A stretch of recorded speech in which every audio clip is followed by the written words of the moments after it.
warahmatullahi wabarakatuh. Innal hamdalillah nahmaduhu wa nasta'inuhu wa nastaghfiruh wa na'udzu billahi min syururi anfusina wa min sayyiati a'malina. Man yahdihillahu fala mudhillalah wa man yudlil fala hadiyalah. Asyhadu an la ilaha illallah wahdahu la syarikalah wa asyhadu anna Muhammadan abduhu wa rasuluh. Amma ba'd, ma'asal muslimin, ikhwani fillah wa akhwati, bapak-bapak, ibu-ibu, saudara-saudariku rahimani wa rahmukumullah. Alhamdulillah, segala puji bagi Allah Subhanahu wa taala yang mempertemukan kita kembali dalam kajian tafsir surat Al-Fatihah oleh Fadilatul Syekh Muhammad bin Jamil Zainu rahimallahu taala. Semoga Allah Subhanahu wa taala menggolongkan kita termasuk ke dalam sabda Rasul sallallahu innallaha yarfa'u bihadzal kitabi aqwaman.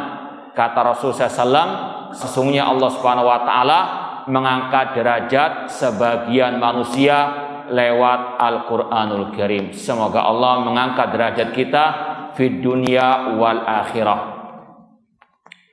Sekarang kita sampai pada halaman 7. Ini masih muqaddimah ilmu tafsir atau masih bagian usulut tafsir, masih belum masuk bagian tafsir Al-Fatihahnya. Sekali lagi masih muqaddimah. Kata beliau bab makna surati wal ayat. Makna surat dan ayat, ya, surat Al-Fatihah, surat Al-Baqarah, ayat pertama, 2 dan 3. Apa makna surat, apa makna ayat secara bahasa Arab? Kata Syekh, as-suratu qit'atun min kitabillah. Surat itu artinya bagian dari Al-Qur'anul Karim. Tastamilu ala salasi ayatin fa'aksar. Minimal surat Al-Quran terdiri dari 3 ayat fa'aksar, dan ada yang lebih dari itu. Dan yang terbanyak surat Al-Baqarah 286 ayat. Ini makna surat bagian dari Al-Quranul Karim, minimal terdiri dari 3 ayat atau lebih. Wasuwarul Quranil Karim mi'atun wa arba'asyra surah. Surat Al-Quran ada 114 surat. Dari Al-Fatihah sampai An-Nas jumlahnya ada 114 surat. Atwaluha Al-Baqarah, yang terpanjang surat Al-Baqarah. Yang kata Rasul, fa inna syaitan yafirru minal baiti la yuqra fi suratul Baqarah. Kata Rasul, rumah kalau dibacakan surat Al-Baqarah, setan akan lari darinya. Wa aksaruha Al-Kautsar, dan yang terpendek surat Al-Kautsar. Yang kata Syekhul Islam Ibn Taimiyah rahimahullah, suratul Kautsar ma'adzamaha minas sur.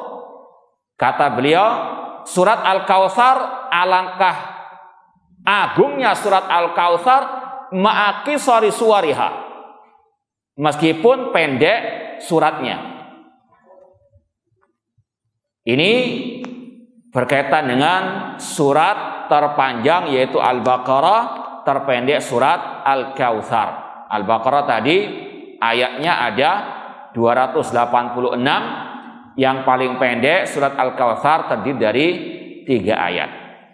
Kemudian dibahas oleh Asy-Syaikh, dan ini sekali lagi hanya ringkasan dari tafsir Ibnu Katsir.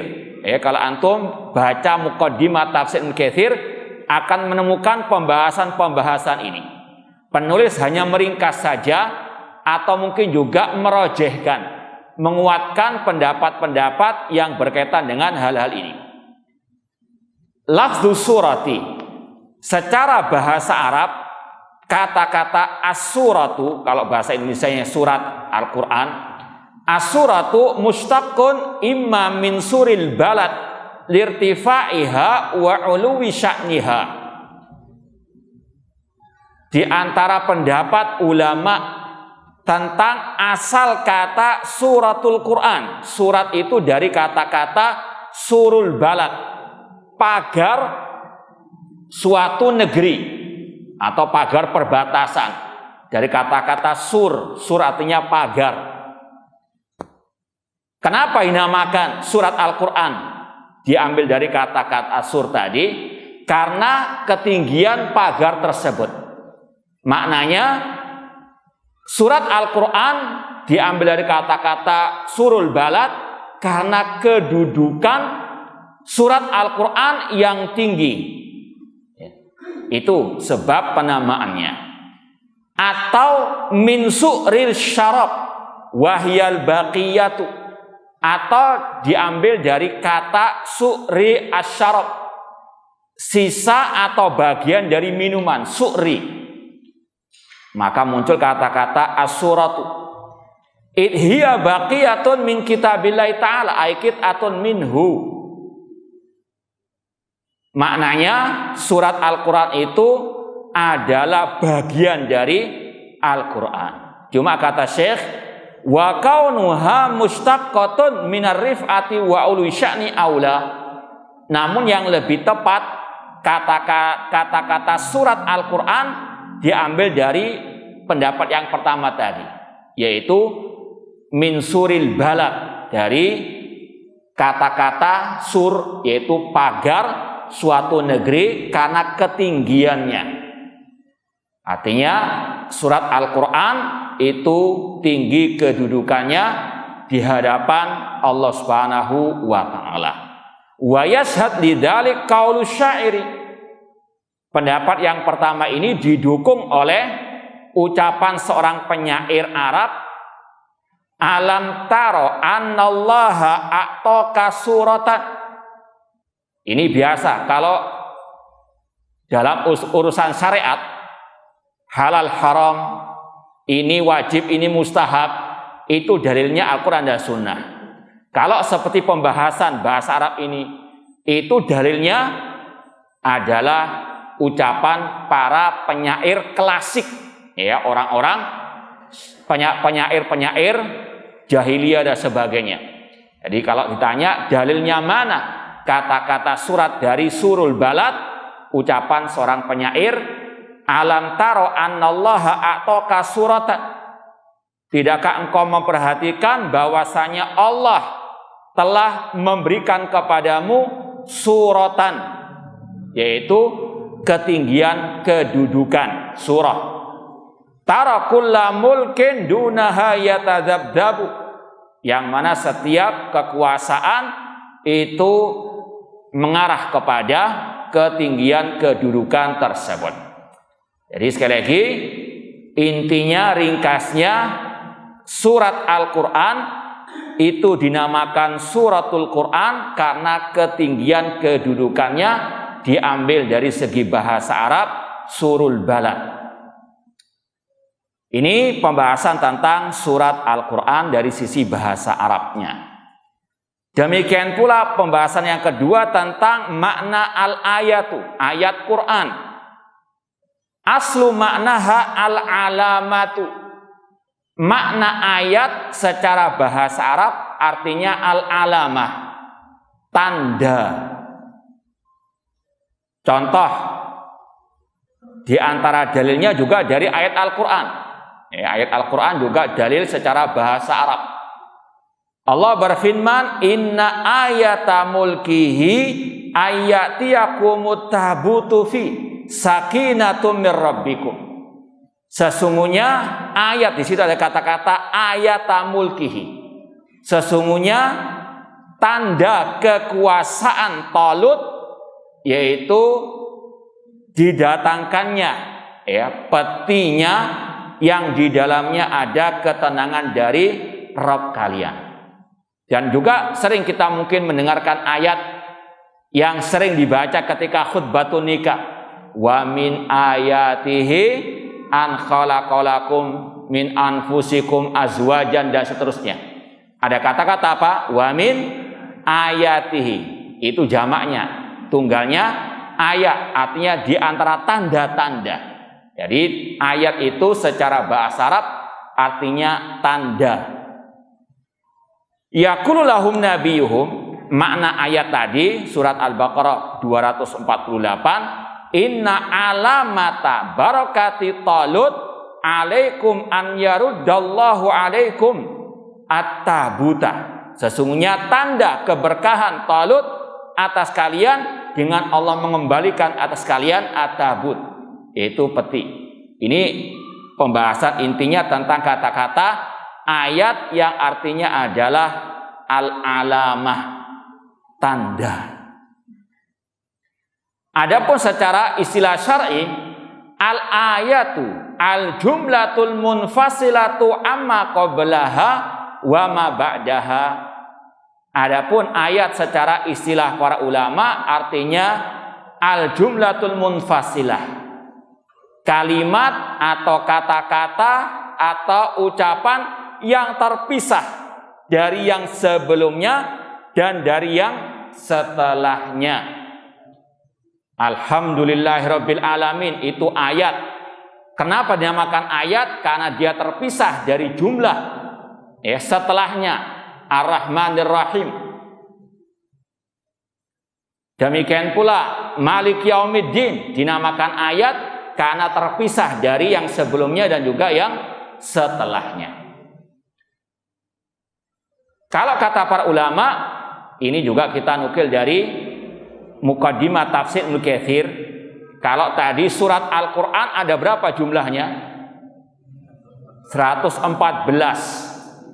Kalau jumlah ayatnya ada berapa? 6.000? Iya, memang di situ ada khilaf di antara para ulama tentang jumlahnya. Karena nanti juga akan kita baca perbedaan ulama tentang Bismillahirrahmanirrahim. Apakah termasuk bagian ayat dari surat Al-Fatihah ataukah tidak? Insyaallah akan ada pembahasan tersendiri nanti pada waktunya. Makanya dari situ juga ada khilaf di antara para ulama tentang jumlah ayat Al-Quran. Ya. Kalau kata Imam Ibnu Katsir rahimahullah, di antara ucapan para ulama tentang jumlah ayat Al-Quran, ada yang mengatakan 6.204. Kalau 6.000-nya sepakat, tapi kelebihan itu banyak. Perbedaan pendapat ulama. Di antara ada yang mengatakan 6.204, 6.214, 6.219 dan seterusnya. Ini sekali lagi bisa dirujuk dalam Muqaddimah Tafsir Ibnu Katsir tadi. Kemudian kata Asy-Syaikh wa fil hadits kana sallallahu alaihi wasallam yuqatti'u qira'atahu ayatan. Di dalam hadis dikatakan Rasulullah SAW ketika membaca ayat-ayat Al-Quran ketika salat khususnya, beliau itu membaca satu ayat terus beliau berhenti sejenak. Kemudian dilanjutkan lagi terus berhenti sejenak, ayatan. Contoh di sini dikatakan beliau membaca Alhamdulillahirabbil alamin, tsumma yaqif. Enggak langsung dibaca sekaligus satu nafas istilahnya. Namun berhenti setiap satu ayat. Tsumma yaqif. Demikian pula ketika membaca Ar-Rahmanir Rahim, tsumma yaqif. Berhenti ila akhir surah, sampai akhir surat. Hadisnya ada dalam Sunan At-Tirmidzi dengan sanad yang sahih. Wa qatatil ayatu bimakna al-amril khariq lil adah. Tadi dibahas ayat itu dari segi bahasa Arab diambil dari makna al-alamah, tanda. Ada pula pendapat yang lain yang mengatakan kata-kata ayat itu diambil dari makna al-amri al-khariq lil adah. hal-hal yang luar biasa. Contoh dalam Al-Quran, surat Al-An'am ayat 37. Allah berfirman, wa qalu laula nuzzila alaihi ayatum mir rabbih. Orang-orang musyrikin jahiliyah mengatakan, kenapa kok tidak diturunkan kepada Nabi Muhammad hal-hal yang luar biasa, yaitu maksudnya mukjizat dari Rabb-nya. Ya, orang musyrikin jahiliyah suka menantang Nabi untuk mendatangkan mukjizat. Meskipun tujuannya untuk sekedar ngetes saja. Meskipun Allah mendatangkan kepada Nabi mukjizat seperti terbelahnya bulan, tetap mereka tidak mau beriman kepada Nabi SAW. Ya, ucapan mereka seperti ini hanya untuk ngetes saja. Wa qad jaa tafsiru hadhil ayat fi qoulihi ta'ala. Ayat surat Al-An'am tadi, kata-kata ayatun itu ditafsirkan oleh ayat yang lainnya, surat Al-Isra. Nanti dilihat ya akhir-akhir surat Al-Isra. Allah berfirman, wa qalu lan nu'mina laka hatta tafjura lana minal ardi yanbu'a. Orang-orang musyrikin berkata, kami tidak akan beriman kepada engkau Nabi Muhammad sampai engkau mengalirkan untuk kami sumber mata air dari dalam bumi. Ini tafsir ayat dalam surat Al-An'am tadi, yaitu mukjizat mengeluarkan air dari dalam tanah. Jadi sekali lagi, makna ayat secara bahasa Arab bisa dari kata-kata al-alama maknanya, atau dari makna al-amr al-khariq lil adah, hal-hal yang luar biasa alias mukjizat. Kemudian kalau kita lihat dalam muqaddimah tafsir Ibnu Katsir juga, tadi dibahas jumlah surat, kemudian juga jumlah ayat. Beliau juga membahas jumlah kata dalam Al-Quran. Siapa yang tahu? Jumlah kata dalam Al-Quran. Ya. Ini kita nukil dari muqaddimah tafsir Ibnu Katsir yang meriwayatkan dari Atha bin Yasar, seorang ulama tabi'in. Ada berapa kata dalam Al-Quran? Ini disebutkan ada 77.439. Ini dari ucapan Atha bin Yasar, seorang ulama tabi'in. Kata dalam Al-Quran ada 77.439. Nanti silahkan dicek lagi ya, dihitung ya. Nah, baik. Adapun hurufnya, huruf dalam Al-Quran. Kalau kata itu seperti zalikal kitab, Alkitab itu satu kata. Sedangkan huruf sebagaimana kata Rasul, la aqulu alif lam mim harf. Aku tidak mengatakan alif lam mim itu satu huruf, namun alif harfun, walam harfun, wa mim harf. Nah, jumlah huruf dalam Al-Quran ada berapa? Dibahas juga oleh Imam Ibnu Katsir. Di antaranya beliau menukil dari kisah Hajjaj bin Yusuf. Hajjaj bin Yusuf dulu pernah mengumpulkan ahli Al-Quran. Kemudian beliau bertanya, ada berapa jumlah huruf dalam Al-Quran? Maka mereka ajma'u, sepakat mengatakan jumlah huruf dalam Al-Quran ada 340.740 huruf. 340.740 huruf dalam Al-Quran. Kemudian Hajjaj bin Yusuf bertanya lagi, pertengahannya di mana huruf Al-Quran itu? Maka dijawab, yaitu yang sering kita baca kalau hari Jumat, surat apa? Al-Kahfi. Sampai kepada kata apa? Falyatalattaf. Ya. Fa-nya itu yang pertengahan, ya, batas Al-Quran antara separuhnya dengan yang setelahnya itu pada kata-kata walyatalattaf, pada huruf fa-nya itu kata Al-Qurra ahli qiraah pada zaman Hajjaj bin Yusuf. Ini sekali lagi yang dibawakan oleh Imam Ibnu Katsir, namun masih aja panjang lebar dialog tersebut. Ini ringkasnya. Taib, ma'asal muslimin, ikhwani fillah wa akhwati rahimani wa rahimakumullah. Ini yang berkaitan dengan surat, ayat, huruf dan jumlahnya di dalam Al-Qur'anul Karim. Sekarang kita pindah bab berikutnya, memasuki suratul Fatihah wa asma'uha. Ini masih muqaddimah tafsir Al-Fatihah. Kalau tadi kan masih muqaddimah tafsir secara umum.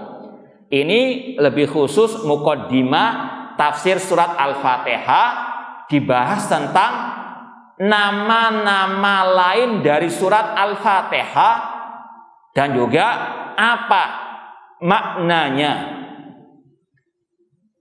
Kata Syekh Muhammad bin Jaimizin rahimahullah ta'ala, suratul Fatihah makkiyatun. Surat Al-Fatihah menurut pendapat yang rajih itu makkiyatun. Makkiyah artinya diturunkan sebelum Rasul hijrah ke kota Al-Madinah. Ada dua macam surat Al-Quran. Ada surat makkiyatun, ada surat madaniyatun. Dan menurut pendapat yang rajih, surat Makkiyah adalah surat yang diturunkan sebelum hijrahnya Rasul ke kota Al-Madinah.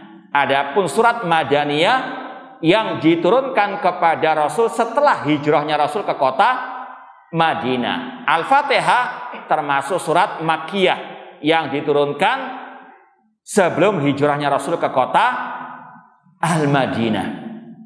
Bahkan ada sebagian pendapat ulama mengatakan surat Al-Fatihah termasuk surat pertama yang diturunkan oleh Allah secara utuh, satu surat penuh. Ya, kata sebagian pendapat ulama, maka dinamakan Al-Fatihah karena Allah membuka penurunan surat Al-Quran pertama kali surat Al-Fatihah. Wallahu a'lam. Kemudian kalau kita bahas lagi juga surat Makkiyah, juz Ammah, juz 30 yang terakhir itu kebanyakan Makkiyatun, diturunkan sebelum hijrahnya Rasul ke kota Madinah. Ayat-ayat itu, surat-surat itu, juz Ammah kebanyakan diturunkan kepada Rasul sebelum hijrah ke kota Madinah. Artinya ketika itu Rasul masih mendakwahi kaum musyrikin jahiliyah di kota Mekah.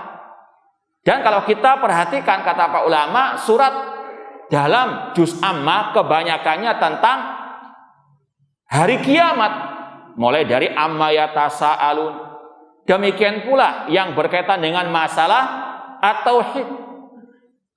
Hal itu dikarenakan kaum musyrikin jahiliyah tidak mengimani hari apa? Kebangkitan, hari kiamat. Qala man yuhyil idhamah wa hiya ramim. Orang musyrikin mengatakan, siapa yang bisa membangkitkan, menghidupkan kembali tulang belulang yang sudah hancur ini? Maka Allah menegakkan hujjah atas orang musyrikin jahiliyah dengan menurunkan ayat-ayat, surat-surat yang berkaitan dengan hari kiamat. Amma yatasaalun wan nazi'ati gharqa dan seterusnya, Al-Qari'ah, idza zulzilat ardul zilzalaha. Ini sekali lagi karena orang musyrikin jahiliyah mengingkari hari kebangkitan. Makanya surat-surat yang diturunkan sebelum Rasul hijrah ke kota Madinah itu banyak berkaitan tentang hari kiamat tersebut. Sekarang dikatakan oleh Syekh, wa hiya sab'u ayatin bila khilaf. Dan surat Al-Fatihah itu terdiri dari 7 ayat tanpa ada khilaf, tanpa ada perselisihan di antara para al-ulama. Nanti disampaikan dalilnya. Dan ini sekali lagi dinukil dari ucapan Imam Ibnu Katsir rahimahullah. Sekarang nama-nama lain surat Al-Fatihah apa saja? Yang pertama, Ummul Quran. Liqauli Rasul SAW. Di antara nama lain surah Al-Fatihah Ummul Quran. Berdasarkan sabda Rasul, man shalla salatan lam yaqra fiha bi ummil Quran fahiya khidajun ghairu tamamin, rawahu Muslim.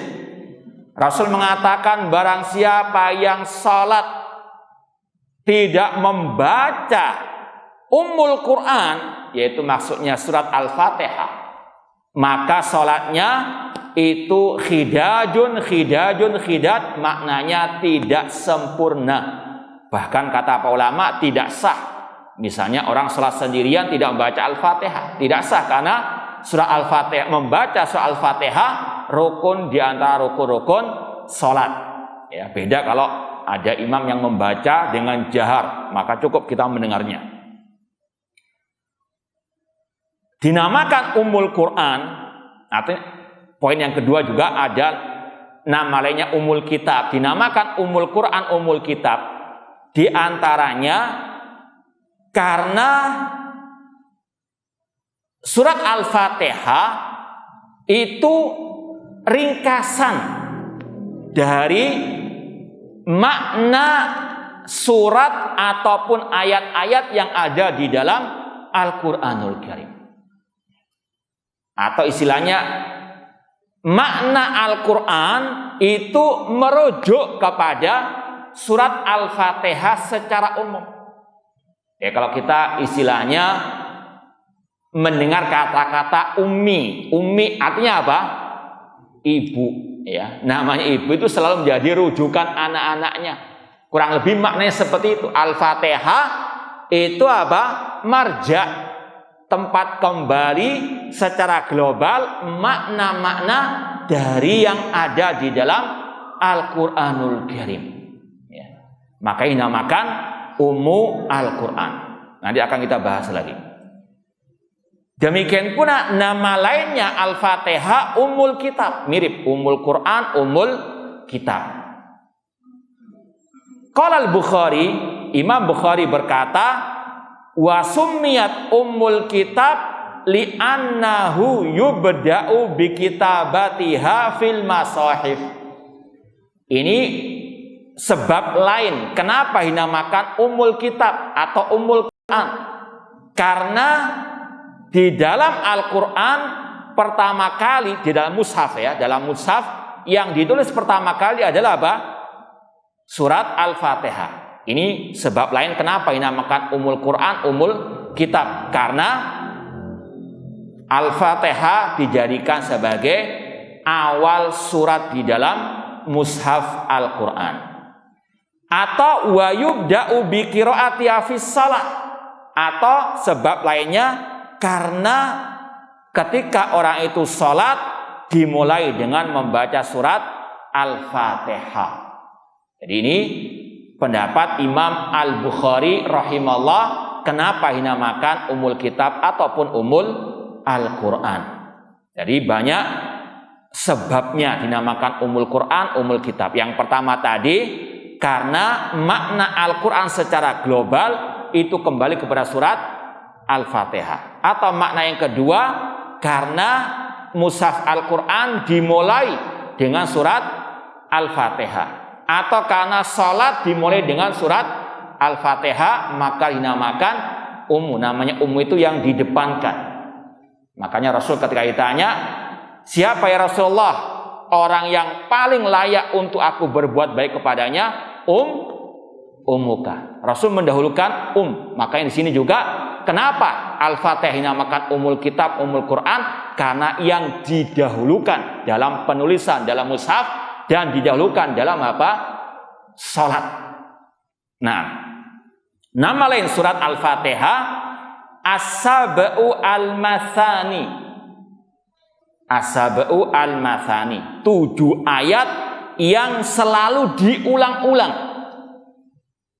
Makanya tadi sepakat ulama mengatakan surat Al-Fatihah 7 ayat karena ada dalil yang sharih, yang terang benderang tentangnya. Seperti yang Allah firmankan dalam surat Al-Hijr ayat 87.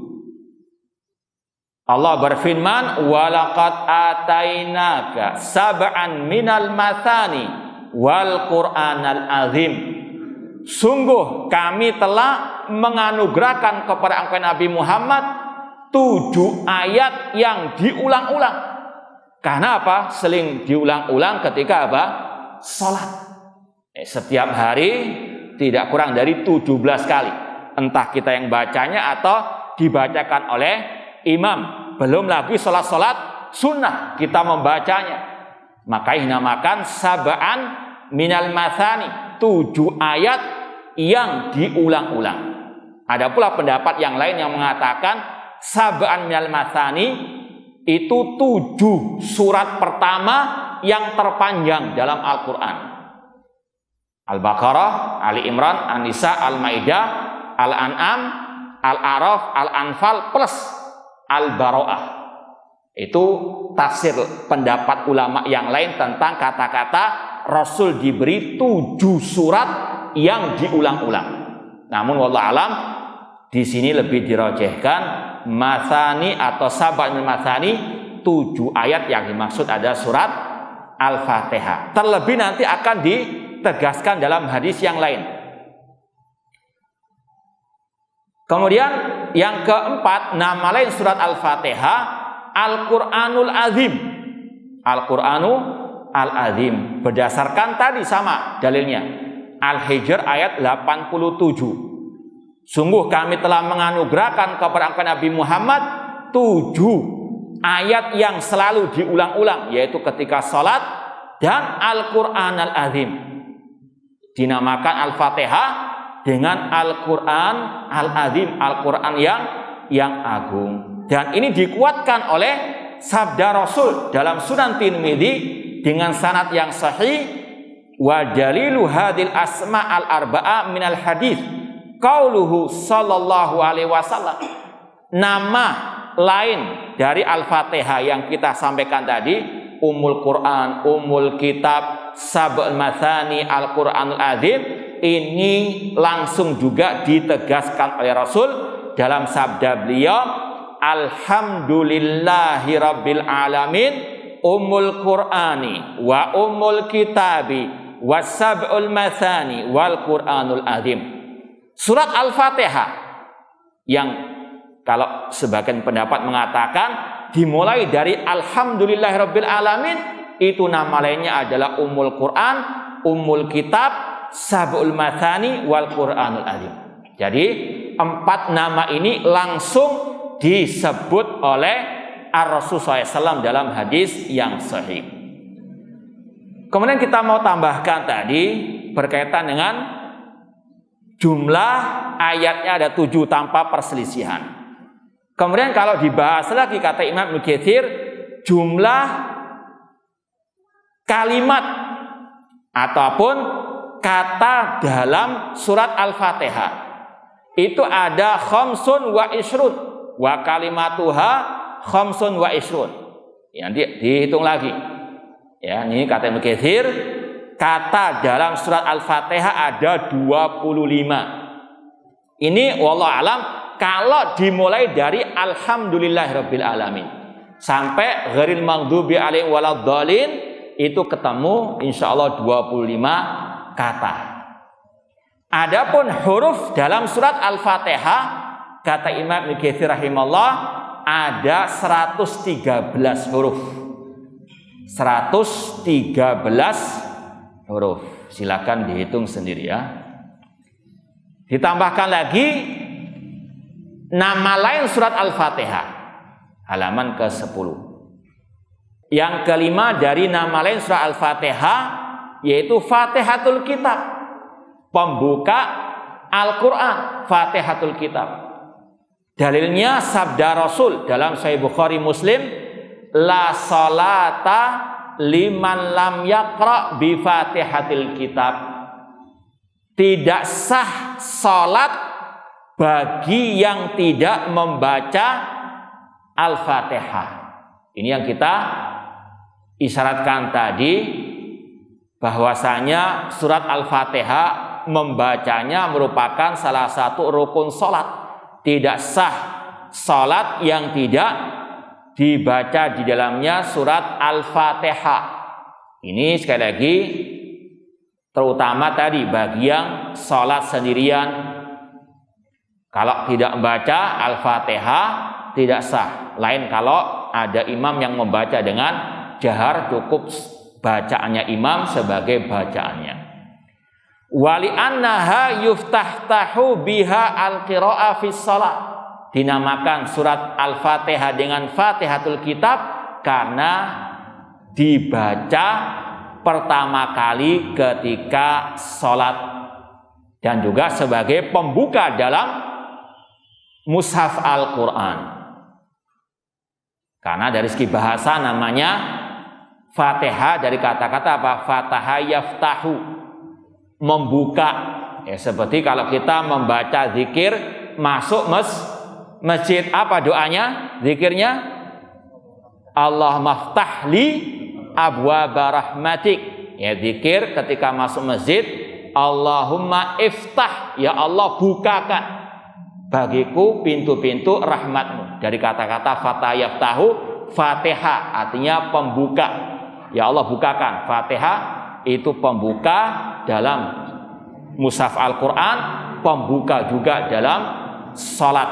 Nah, nama lain yang keenam, as-salatu, salat. Jadi nama lain Al-Fatihah adalah as-salah. Dalilnya sabda Rasul dari hadits qudsi, fima yarwihi ar-rabbih, sebagaimana yang diriwayatkan oleh Rasul dari Allah Subhanahu wa taala. Allah berfirman, qasamtus salata baini wa baina abdi nisfaini. Aku membagi salat antara diriku dan antara hambaku menjadi dua bagian.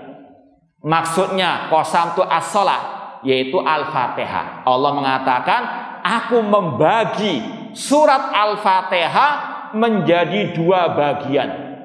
Bagian pertama untukku, bagian yang berikutnya untuk hambaku.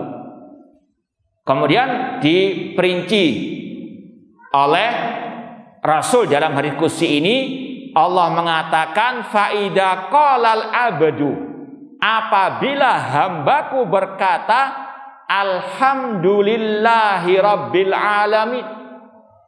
Ini dalil sebagian ulama yang mengatakan bismillahirrahmanirrahim bukan bagian dari Al-Fatihah.